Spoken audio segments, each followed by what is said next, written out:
already been in prison for over a year, also charged with 3 counts of murder. What has been done is pure evil.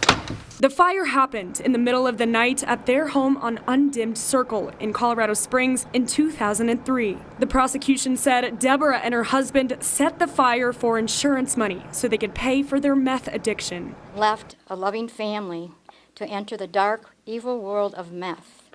Meth eats the soul. A jailhouse informant testified the husband admitted to him he used a flammable stain remover called Goof Off to start the fire. The informant also said the husband planned the fire with his wife Deborah. Now, Deborah's attorneys say the informant had traded confessions for deals in multiple different cases, and new developments in fire science can prove his testimony wrong. The chemical debris analysis shows that Goof Off was not used in the fire, in the starting or the setting of the fire, or the accidental fire. There is evidence that a candle was lit and that it, in fact, could have burned down, and it could have been the start of the fire. Her attorneys also say the prosecution's lead expert, Dr. John DeHaan, gave inaccurate forensic evidence during the trial. Later in 2015, he was expelled from the American Academy of Forensic Sciences because investigators say he made wrong calculations and fabricated test results in a different arson trial. Deborah's attorney, Janine McCabe, says with the help of the Innocence Project, they are hoping for a retrial, even though the odds are against them. It is very rare that cases are,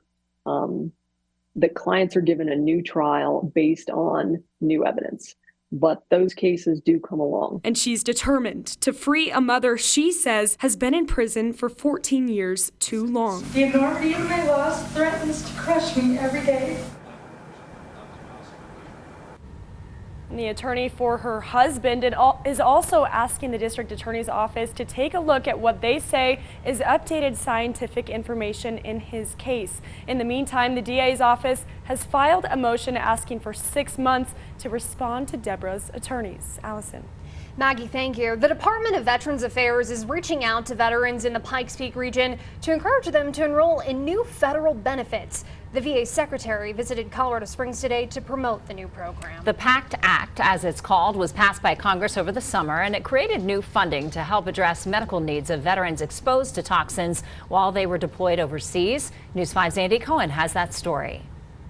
VA Secretary Dennis McDonough visited the Lindstrom Clinic in Colorado Springs Thursday to meet with staff and patients and encourage veterans to enroll in the new PACT Act program. Veterans have waited too long to get access to care and benefits that they've earned and deserved for exposure to toxins. As many as 4 million Americans served in the regions where they may have been exposed to these toxins. At this open house, staff are ready to help screen veterans to determine their risk. Too often, we've suggested that maybe you fit your life into our bureaucracy. That's not what these guys want. That's not what they've built. That's not what you see here today.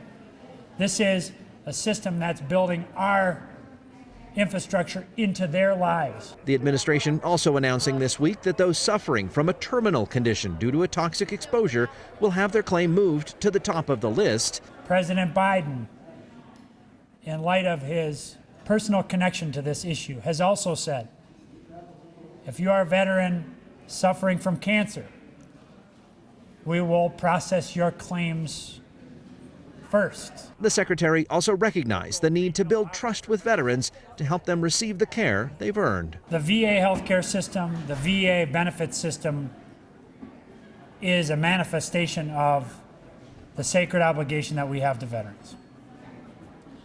And it's a system that runs on trust. That was Andy Cohen reporting a pilot was ejected from a fighter jet during a failed landing at a Navy base in Fort Worth, Texas this morning. That jet came to a stop in the grass just moments later. Lockheed is the jet's maker, and they confirmed the crash but offered no update on the pilot's condition, although that pilot is still alive. It's the second time in 2 years a pilot has ejected and survived a crash near the base. In September last year, a Navy jet trainer out of Corpus Christi crashed in Lake Worth. Today, the Senate passed its annual defense bill by a wide margin. The bill is $858 billion. It gives service members a 5% pay raise, strengthens air and cyber power, and also gives more money to support Ukraine and NATO. It already passed the House, so now it goes to the president's desk.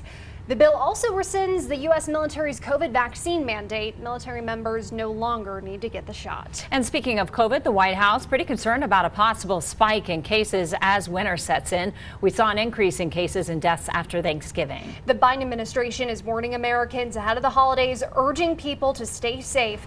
It's not just COVID that has people concerned. It's also a rise in RSV and flu cases, the so-called triple-demic. The flu is having a really big comeback after fading during COVID. The historic Helen Hunt Elementary School building in Colorado Springs now has a new future that will continue helping children. Catholic Charities just bought the property. It will now be used as transitional housing for homeless families. The plan fills a missing gap in homeless services. Homeless families are often unrecognized in the community. They're families with jobs, kids going to school, but they do not have stable homes. At times, they may be living out of vehicles. Helen Hunt Family Campus will offer supplemented apartment housing for 6 to 18 months.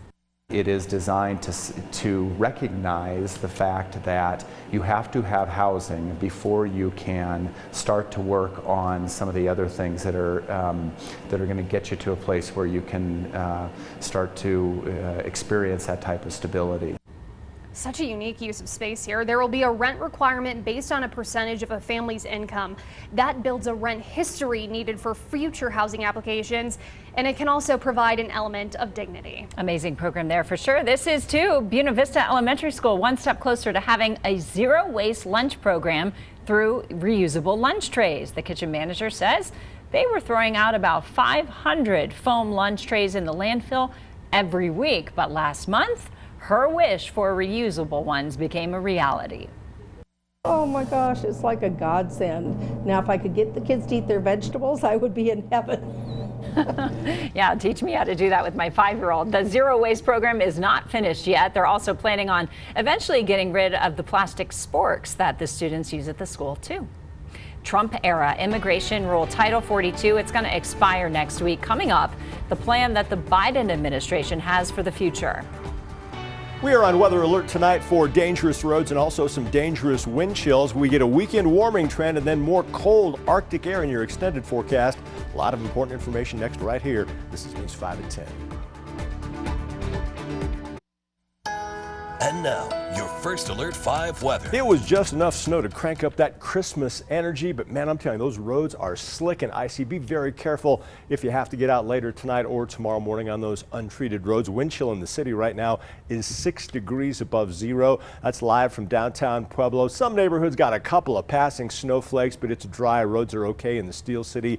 10 is your current wind chill. Live on the hill. Now, during the break, I saw 3 big trucks roll northbound on I-25. Those CDOT plows and de-icers taking care of I-25. But again, any road that doesn't get treated is going to be real slick and real dangerous through the night tonight until that sun comes out tomorrow. Also a mess on the northeast side of the city. That's what it looks like right now, Academy and Vickers. Just a good night to stay in, stay safe, and stay warm. Here's what happened. As we told you last night, a cold front is going to pass through our area. It came through earlier this afternoon. Some weak energy, but that's all we needed for an upslope flow and some light snow across the area. Again, the big winner was Black Forest, only 2 inches there, and that front has brought in a reinforcing surge of cold air for your finally Friday. Dry now here across Springs and Pueblo. Will be dry for the rest of the night tonight. All the snow is pushed out across far eastern Colorado. Mainly just light snow, but again, doesn't take much to create hazardous travel. Look out along Highway 50 for the rest of the night through tomorrow morning. That snow is pushing off to the south and east at 15 miles per hour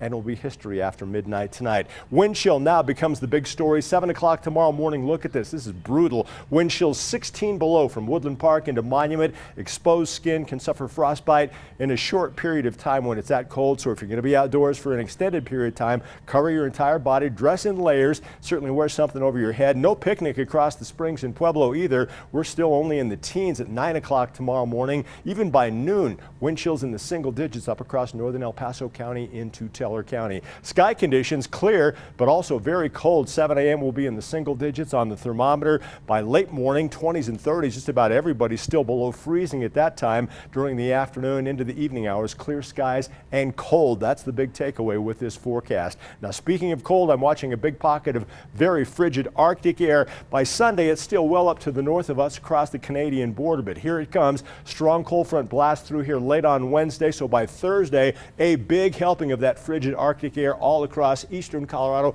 but the core of this cold air east and north of our area, so it'll be bad, but it could be worse. I think that cold air sticks around through Friday, then moderating temperatures by Christmas Eve into Christmas Day. Pueblo 5 to get you started this morning. Afternoon highs today only in the 20s and 30s. Those afternoon temperatures 15 degrees colder than where we should be this time of the year. Here's how bad it gets on the thermometer tonight, dropping to 4 in Colorado Springs, 2 in Pueblo, well below 0 across some of those high mountain valleys. You'll see sunshine tomorrow, but don't be deceived. It is going to be frigid. Look at those highs across the Pikes Peak region, only in the 20s and 30s. Some of the warmest air in eastern Colorado along the lower Arkansas River Valley, and those temperatures still real cold for the last Friday of fall. Dress warmly tomorrow. Here's that super 7-day forecast in Colorado Springs. We won't even hit freezing tomorrow, but there's a payoff on the way. Nice warming trend just in time for the weekend. Sunday will be the warmest day we'll have around here until probably Christmas, the way it's looking right now. Breezy on Tuesday. Windy on Wednesday as that next cold front rolls down I-25. Pueblo hang tough tomorrow. That downslope flow brings warmer air for the last week into Christmas shopping. Shoppers get a good deal Sunday. 47, yes, wrap that up and put it under the tree. Unseasonably cold air most of next week with dry skies each of those days. Canyon City sunshine over the weekend with a warming trend. Then that colder air pushes back up against the foothills next week. You will need heavy coats and gloves most of those days. Woodland Park sunshine, but really cold tomorrow. Your wind chills 10 to 20 below 0 at times. A good day to keep yourself occupied indoors if you can. Snowflakes a scarce commodity for next week. Allison?